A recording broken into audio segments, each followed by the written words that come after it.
সীমান্তে শুধু কাঁটাতারের বেড়া নয়, এখন যেন দাঁড়িয়ে আছে এক অদৃশ্য মানসিক দেয়ালও। জামালপুরের বকশীগঞ্জের রামরামপুর সীমান্তে সম্প্রতি অবৈধ পুশিন ঠেকাতে গিয়ে ভারতীয় সীমান্তরক্ষী বাহিনী তথা বিএসএফ যখন গুলির হুমকি দেয়, তখন বিজিবির এক সদস্যের জবাব ছিল, আপনি গুলি করলে আমি বসে থাকব, আমার কাছে গুলি নাই। এই একটি বাক্যই যেন বর্তমান সীমান্ত বাস্তবতায় বর্ডার গার্ড বাংলাদেশের বিজিবির অবস্থানকে নতুন করে সংজ্ঞায়িত করেছে। ভারত বাংলাদেশের 4156 কিলোমিটার দীর্ঘ স্থল সীমান্তে এখন অবৈধ পুশিনকে কেন্দ্র করে নতুন এক উত্তেজনা বিরাজ করছে। তবে এই উত্তেজনার মধ্যেও বিজিবির সদস্যরা কেবল সীমান্ত পাহারা দিচ্ছেন না, তারা যেন দেশের সার্বভৌমত্বের প্রতীক হয়ে উঠেছেন। মহাপরিচালক মেজর জেনারেল মোহাম্মদ আশরাফুজ্জামান সিদ্দিকীর নেতৃত্বে বাহিনীটি বিএসএফের পুশিন প্রচেষ্টার বিরুদ্ধে এক কদমও ছাড় নয় নীতিতে অটল রয়েছে। বিজিবির তথ্য মতে গত এক মাসে অন্তত 600টি অবৈধ পুশিন প্রচেষ্টা ব্যর্থ করে দিয়েছে সীমান্তরক্ষী বাহিনী। শুধু বিজিবি নয়, সীমান্তবর্তী সাধারণ মানুষও এই প্রতিরোধে অংশ নিয়েছেন।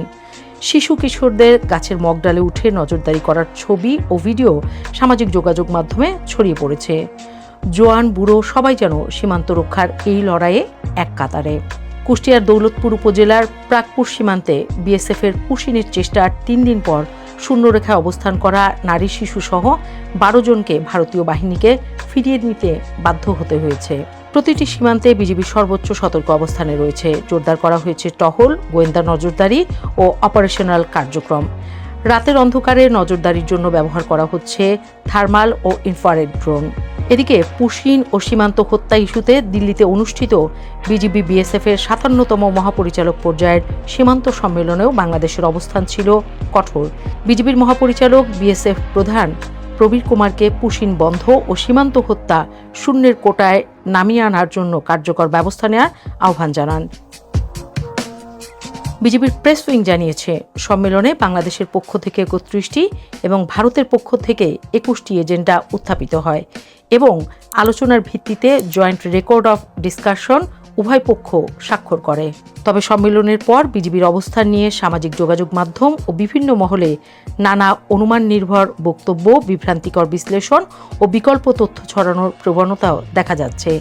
বিজিবি বলছে, সীমান্ত হত্যা, পুশিন, 150 গজের মধ্যে অবৈধ স্থাপনা নির্মাণ, মাদক ও মানব পাচার, এমনকি পার্বত্য অঞ্চলের নিরাপত্তা পরিস্থিতি সবই স্পষ্টভাবে আলোচিত ও নথিবদ্ধ হয়েছে। বর্ডার কিলিং শব্দটি আনুষ্ঠানিক দলিলে ব্যবহৃত হয়েছে। অবস্থান থেকে এক চুলও সরে আসেনি বাংলাদেশ। সামরিক ও নিরাপত্তা বিশ্লেষকদের মতে, সীমান্ত নিরাপত্তা নিয়ে বিভ্রান্তি ছড়ানোর সময় এটি নয়।